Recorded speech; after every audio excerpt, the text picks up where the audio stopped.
All right. Welcome to All Things Odd. I'm Dr. Natalie Phillips, and I am running solo today, but not for long. But Dr. Galloway and our resident are actually in Denver at a cochlear implant workshop, and so I have a special guest for you. But before we get there, I'm going to put up our YouTube channel. We are getting some great subscribers, people. So I just wanted to kind of thank you guys and to make sure that you share it out. So if you're not on Facebook, you can always go to our YouTube channel and share out the links. We do go live here for the show as well as it sits here. So you can take that link if there's something interesting to you. We also have playlists that you can kind of go through the playlist and find out what you might want to share with a loved one, or if you want to kind of review it. I know that one person had said that they play our YouTube channel in their waiting room with some of our shows. Also, if you have any other ideas, we're always willing to take your ideas to have people on the show that can help talk about different things like I have today, or it's something that Dr. Galloway and I can definitely cover and do some research for you. So without further ado, I'm going to introduce our special guest today. Super exciting. So her name is Dr. Juliette Sterkens. Thank you for joining me, Dr. Sterkens, or I'm going to call you Juliette if that's okay. That's fine. Thanks for inviting me.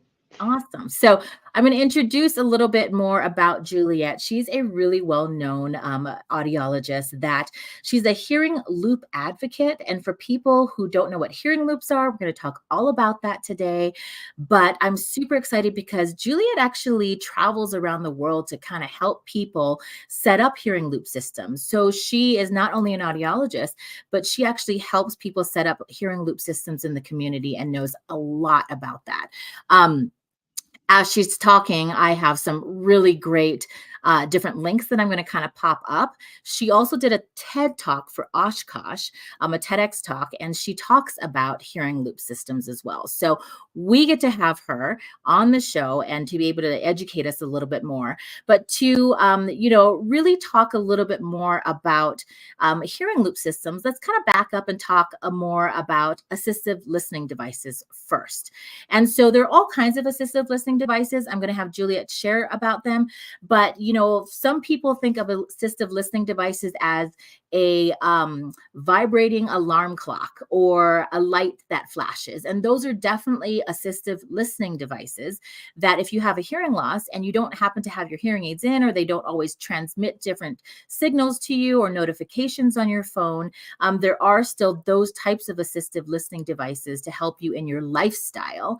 But the assistive listening devices that we're going to talk about that lead up to hearing loops are just a little bit different. And so assistive listening devices can be used whether you have hearing aids or not. So that's number one that I want people to understand. And in certain settings, even if you have hearing aids, you still might not be able to hear the best, right?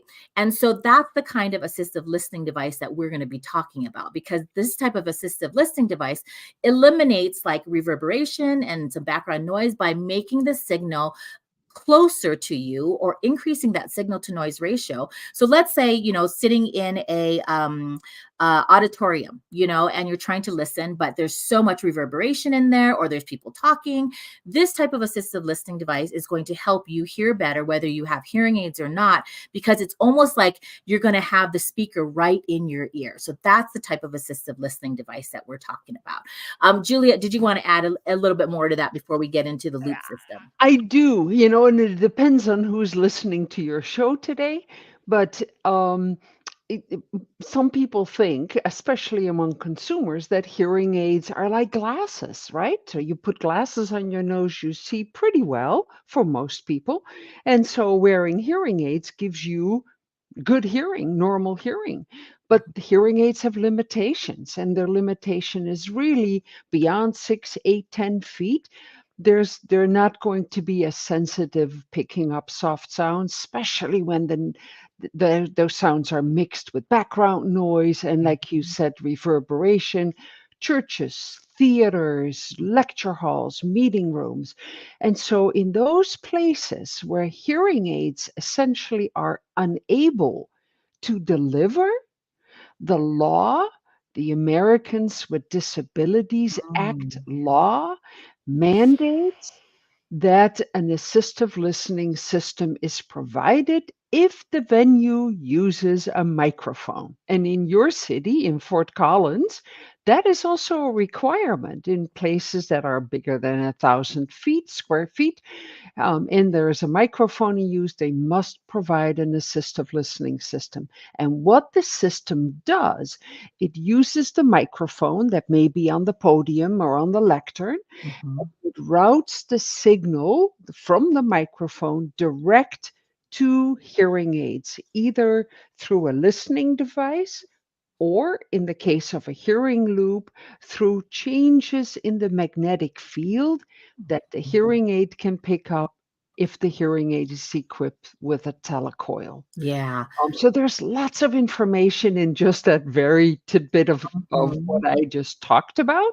Mhm. But if you have trouble hearing in a public place, in a church, or in a large room, or in a theater, the law is there to essentially help you hear better. That was Mhm. part of my TED Talk. Hearing aids work, but they have limitations, and the limitations can be overcome with ramps for hearing aid users, not for wheelchair users, Mhm. I for like that. people who are hard of hearing.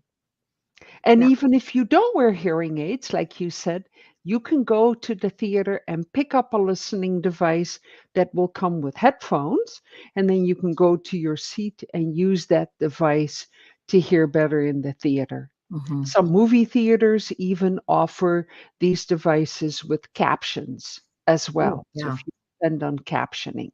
Yeah. I am going to put up this website here that you had shared with me, and it's hearingloop.org. I'll also copy it into the uh, comments as well so that people can kind of take a look at this. But it's a Yep. lot of great information if Oh, you look at this here, like tremendous how to amount of use them, information. Yep. places, what a hearing loop is.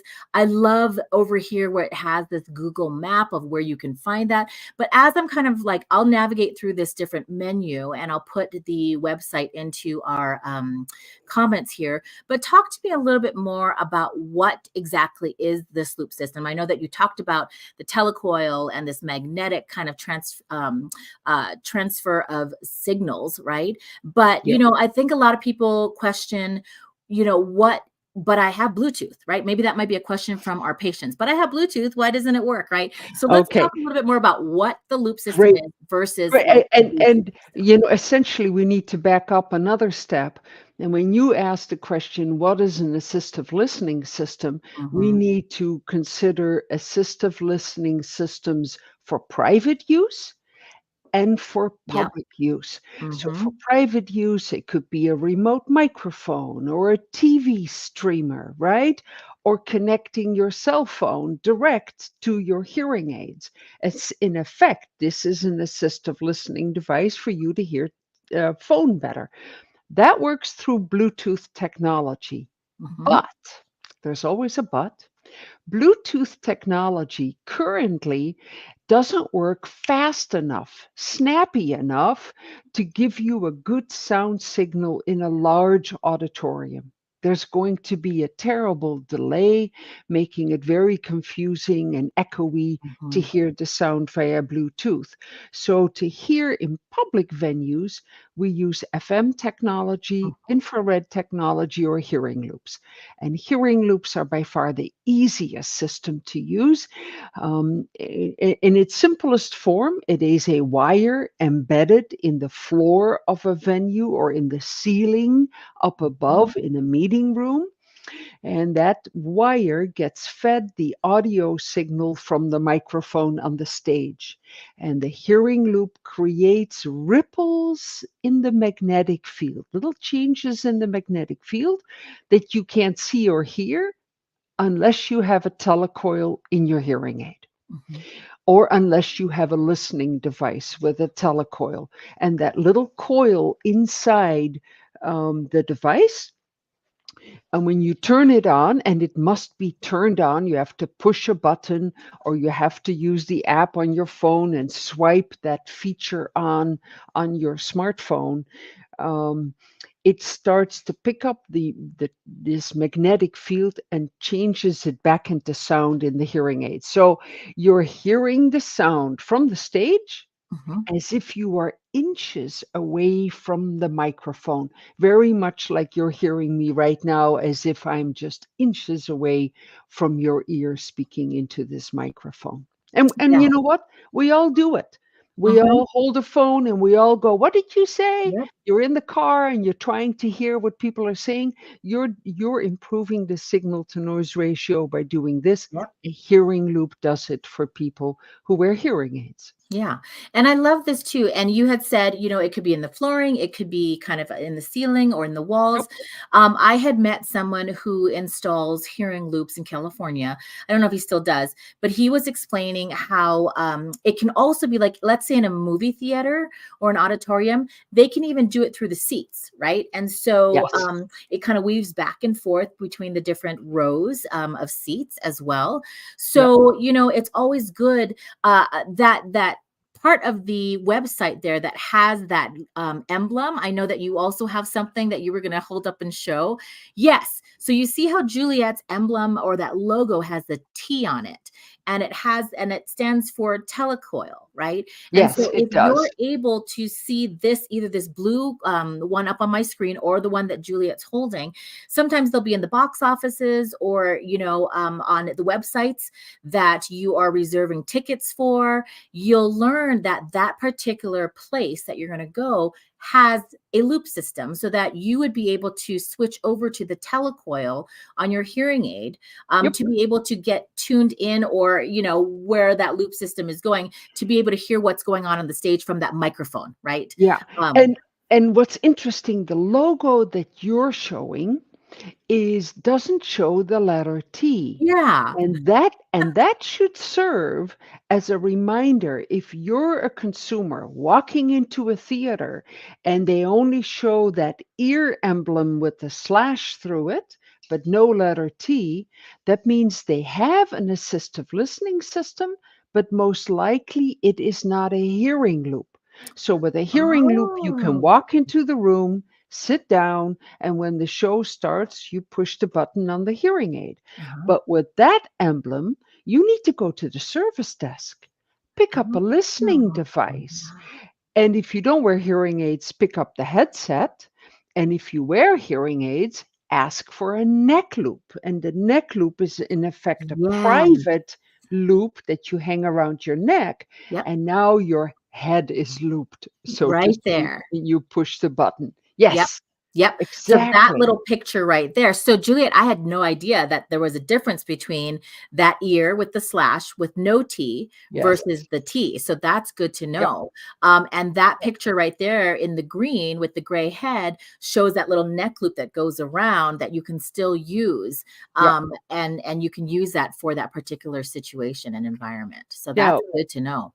our group is working with Google Maps to get every place that offers a hearing loop Mhm. to also have that feature listed on Google Maps. Oh, so And there was a place here. So on this website, again, you guys, hearingloop.org, if you go to hearing loops, I love this because it allows you to look for on Google Maps that find a hearing loop, right?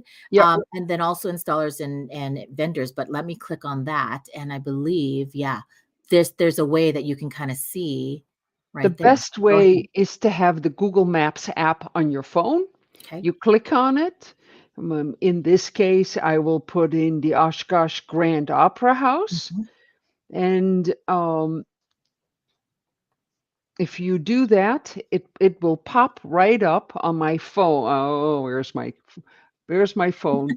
Underneath the photos Here, let me on the take this right off for a side of second so the that way they can screen. see that. There you go. Yep. Underneath the photos, I put in the Grand in Oshkosh. And then on the top, it shows directions and how to go Mhm. there and call. But underneath the photos, on the right hand side, is the word about.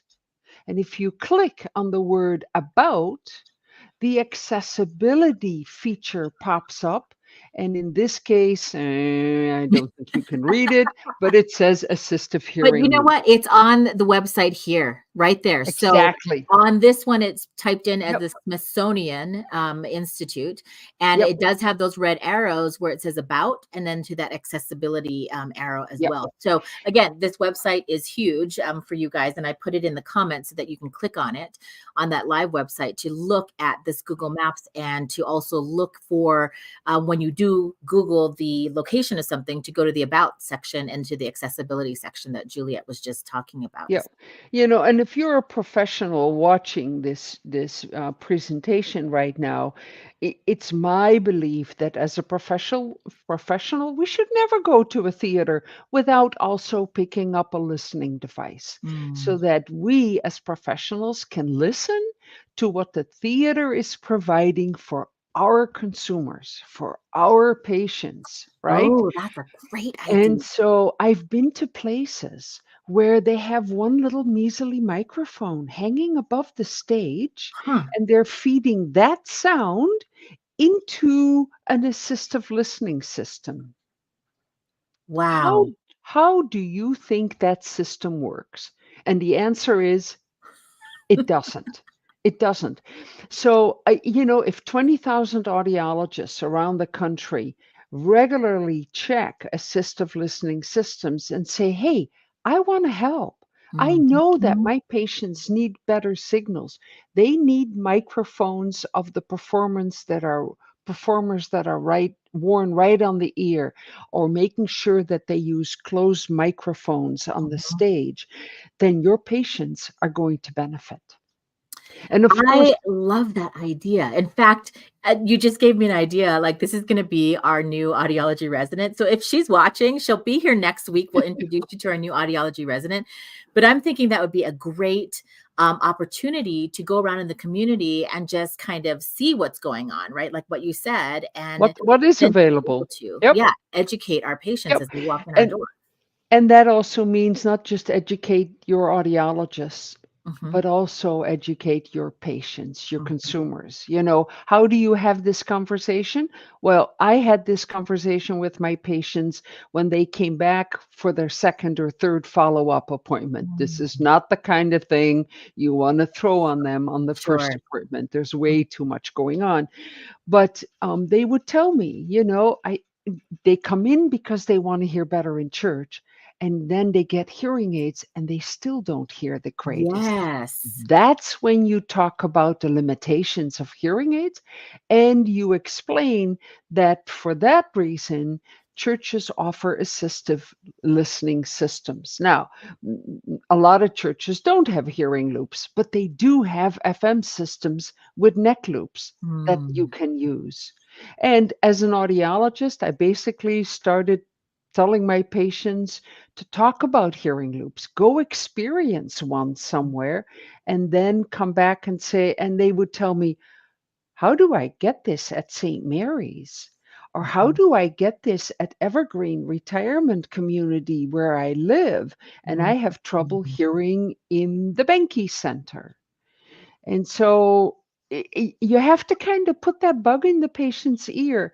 But the practices that have done that, I'm happy to, write a blog and to kind of help your fellow members educate themselves, but also their patients. That's awesome. Wow, I love that. And I think you're right. And I love that you have that perspective because you an audiologist, right? And so you've had these conversations with patients. Yep. So if you're just joining or you're watching the replay on this, Juliette's got some great recommendations for us as audiologists to exactly what this banner says, or this topic is how to keep your patients in the loop. I love it. I love it. Yeah. But to be a little more proactive, to stand out, um, uh, among some of the other clinics here, to take that extra step, to be able to educate your patients. Now, the other thing is, besides having the conversations, because I think a lot of us that are in practice do hear that. Yeah, I hear better, but like even at church, I don't hear as well, or when I go to my Lions Club meeting or whatever it is, right? Yep. But it's not only that, but let's also talk about when you can get this telecoil in your hearing aid, right? And so again, it starts at thinking about when you have that patient in front of you in the hearing aid consult or the communication needs assessment, and you're Yes. interviewing them about what their lifestyle is like. If they say church or, meetings or whatever, start to say, okay, I already know that my patient, in order for them to have the best available, success with hearing aids, is to order them the one with the telecoil, which doesn't increase Yep. the cost of your hearing aids, right? And it's also hearing aids, and I should say cochlear implants, right? Because we have cochlear implants at Yep. our business as well, or our practice. But it is having that conversation with them to learn about what their needs are, and making sure that you order them that telecoil, because now hearing aids also come with no telecoil. So you could go smaller sometimes, right? To kind of uh, go towards the more You what know, what I yeah. used to ask my patients is, where do you not want to hear? Hmm. Where don't you wanna hear?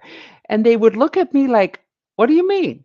I said, "Well, if you'd rather not hear in the theater or in your church or, in the meeting rooms at Evergreen Retirement Community Center, then we'll get you a small hearing aid." But you wear a hearing aid to hear better. Right, I'm right. I'm, to a certain extent frustrated that the manufacturers in the past, I don't know how it is right now, but they've made audiologists choose between rechargeability and a telecoil, between Mm. small and a telecoil, but you couldn't get rechargeability, small form factor, and Bluetooth, all in a small hearing aid. Yeah, And so it's and something to think about. I like the way that you brought that up in conversation with patients as well, to kind of educate them, and again, give them another opportunity to say, what I'm doing as an audiologist is looking at your environments, and I am customizing this Yep. to where you live, right? And what your needs are and what your expectations are as well. You wanna set them up for success. Mhm. And it may be that one wedding of that Mm. granddaughter in a church in New York City, but they will think you walk on water if you make them hear the minister lick his lips, Mm. or break. And that's the thing too, like you talk about that it could be that one wedding, right? Like some people might be thinking, yeah, it's that one wedding, just put up with it, right? But let's say you're traveling and you're going to this one wedding that's so important, or a conference, or whatever it is. There's a map on, what there's isn't a map, but there's a list of every state, right? And where you can actually go to that particular website, and it can list the places that have registered, I suppose, to be on this list, that We have. we're working on that, and Yeah. there's a couple of different websites. So we are trying to get lists of every state on the hearingloop.org website. Mhm, There's also Time to Loop America, time number two loopamerica.com, mhm, where you can find hearing loops, but they're not on mhm. Google Maps. And we're still, every time we are in contact with Google, we've been asking, we need to be able to Google hearing loops. Yeah. You ought to be able to put the word hearing loop in Google Maps, and you ought to be able to see all the loops in Oshkosh or in Wisconsin where you geographically are. Just like you can find a good restaurant Mhm. where you are Well, and or there's a even apps. hotel. Well, there's even apps nowadays that you can look up, and they have noise ratings, you know? Exactly. So So, and I think that's also us as professionals speaking up and true. complaining. And so if anyone's watching and they are, excited about theater and they want to help to get their theater in the loop, there's over 350 or 400 theaters in the United States that have hearing loops installed, Mm, and I can help you kind of start that discussion with the venue. And it's a process that isn't going to happen overnight. They have to fundraise. Um, but that's great to you know know. Yeah. And The, if you belong to a church, I'm happy to help you mhm, start that conversation, and I have all kinds of materials mhm. to make you the professional kind of get involved and make this happen in that You know, facility. and even as a professional, like the person that I knew that looped the movie theater, right? He had some great suggestions. And so you go and you walk into a movie theater to see, obviously, if they have anything yet, and then you offer this service. And in exchange, as a professional or an audiologist in the community, you could say, I would love to rent this space to have oral rehab classes or Right. to be able to have my patients who are that have their hearing aids, show them how to use these in this situation, or use that actual space either, or give away movie tickets, right? Yep. Can I have some complimentary I tickets know to exactly give who away you're to talking yeah, about. to give away to my patients that I Yep. just fit with these hearing aids. And now I know that your movie theater has this. So there's so many ways of doing it, bartering for services, whatever it is, that you It's can good do. PR. Yes, Good yeah. And again, PR. making that You know, audiologist stand out against the rest. if your library has gotten a hearing loop recently, I'm happy to share slides so that you can do a workshop, Mhm. how to get in the loop at the local library. There's grant funding available to get here libraries in the loop. Especially, yeah, in Community those government and foundations. public areas too. Yep. What's interesting is in my research that I was kind of looking up before the show too, and again, a lot of it I got from that one website that I posted here as well. Let's talk real quick about the cost of a loop, right? Yep. A loop system in different areas. And one of the ones that I also want to talk about too are ticket windows. So a lot of people think, oh, a big auditorium, or the library, or a large Yep. conference room, or whatever. But I was interested to find out in my research that even public areas like a train station or something like that, right? The ticket windows there have the loop system, so that way you can have that interaction. So Yep. run me through like possible costs for the Eh, installation. And again, I also want to remind people that you said there's grant funding available. So Yep. it's not like Yep. these public areas have to necessarily come up with that funding, right? No. Like, In yeah. in a nutshell, the cost of a hearing loop depends on the size of the venue, the amount of metal in the building. If there's a lot of metal, more wired loops are needed than if it's a wooden building, and the amount of effort required to hide the wire where it Mhm. needs to be. So if you have a beautiful wood floor and you need to cut grooves in that floor, you Mhm. can imagine that the dollar signs are going to go up Yep. because of that type of work that's needed. But if there's carpet tiles, you can lift up the carpet tiles and put the wire underneath the carpet tiles. It's very flat copper wiring. Or you can have it installed above the ceiling tiles in your waiting room. So that Mhm. brings, and like you mentioned about the ticket counter or the front service desk, do you have a hearing loop at your front desk? We Because would as an have to. audiologist, the Mhm. portable loops with a good microphone can probably be had under $500. Hmm.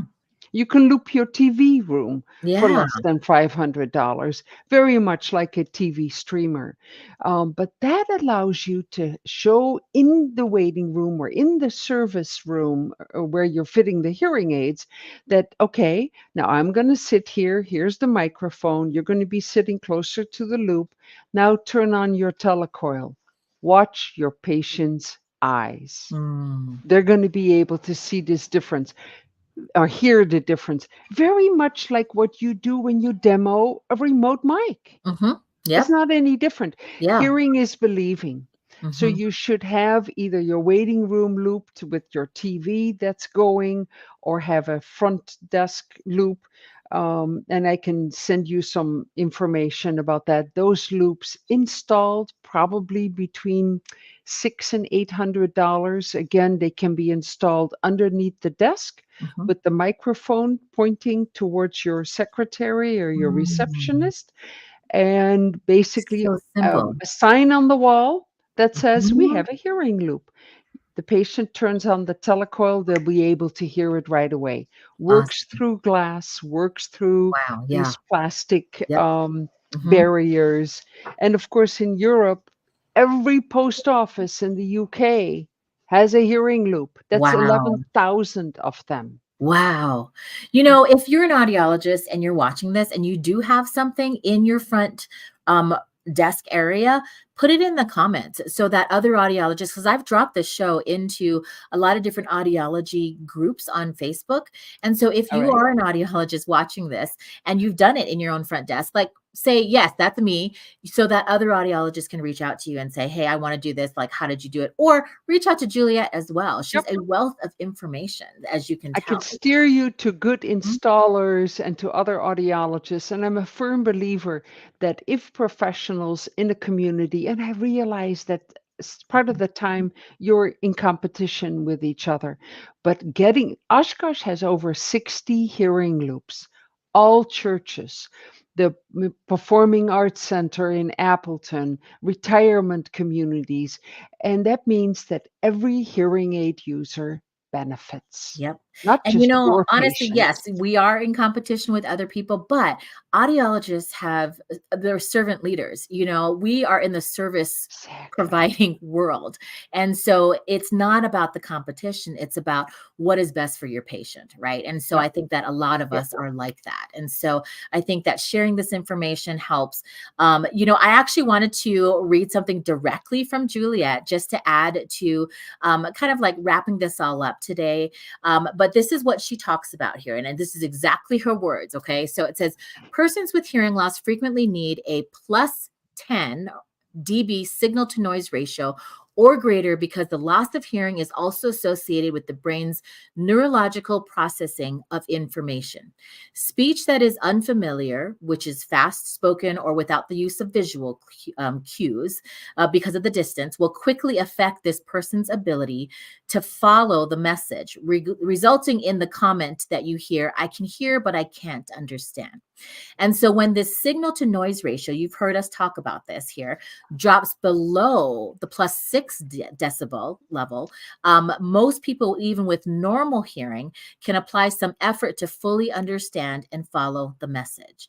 Users of even the most advanced digital hearing instruments will have to now apply so much effort that this level of attention and concentration cannot be sustained for very long. The person with the hearing loss will either give up trying, which we've seen, or they'll stop attending whatever they're going to Stop be going. attending, right? Or they get exhausted. That's what I tell my patients is that sometimes hearing loss has effects that you don't see. But let me ask you, are you exhausted by the end of the day? And they kind of nod, right? Yep. Because there's brain lag and there's all this Yep. information. So hearing loops take this desired speech signal straight from the basic source and it broadcasts it directly to the listener's hearing aids, like we talked about today. And the signal at the listener's ear is free from the distance issues, free from reverberation and ambient noise and interference. And now the signal to noise ratio with these devices are either plus 15 or plus 20 dB or decibels. And the person's response now is, I can finally hear the blank, the sermon again, the topic, the speaker. Yep. But what they're really saying is that the speech is now intelligible enough for me to understand. And Yeah. so these are in Juliette's words. It makes a lot of sense for us as audiologists, but we also wanted to put it out here. So if you're noticing that you hear these complaints from a loved one, from your patients, take a listen to what we just talked about, or reach out to Juliette yourself, or the website that I had put up, and learn out some more information and really get hearing loops out there and stay in the loop with all of this information. I love being able to use that over and over again, I do about too. staying in the loop, and I think I I will. do too. Yep. Yeah. Well, and in closing, I know that many people in your group do speech and noise testing. Mhm, And if you use a quick sin, I mean, when you get a quick sin of 6, you think, oh, that's not too bad because you mhm, have patients who get a 10, right? They can barely do the first sentence on a quick mhm, sin. But in reality, that is only for 50% speech discrimination. So if they need a 6 dB to understand 50%, they're going to need double to mhm. hear at their PB max or at their 100% range. And I think that's where, we put a lot of faith in directional microphones and Mhm. in digital noise reduction, but at best, even the best directional microphones can reduce signal to or can improve signal to noise ratio only about 5 or 6 dB and Mhm. only for occluding ears. Mm. Yeah. So if you know your patients need 12, if you're a consumer watching this thinking, there are so many places where I hear but I can't understand, then we need to explore what other options are out there. Yeah. I And assistive listening devices ought to be in your future. Mhm. I love it. Well, thank you so much, Juliette, for your time, for My helping pleasure. us get this out there. And hopefully, we get some more people talking about hearing loops and understanding how they can continue to hear better with their hearing aids. So thank you very much. Thank you for inviting me.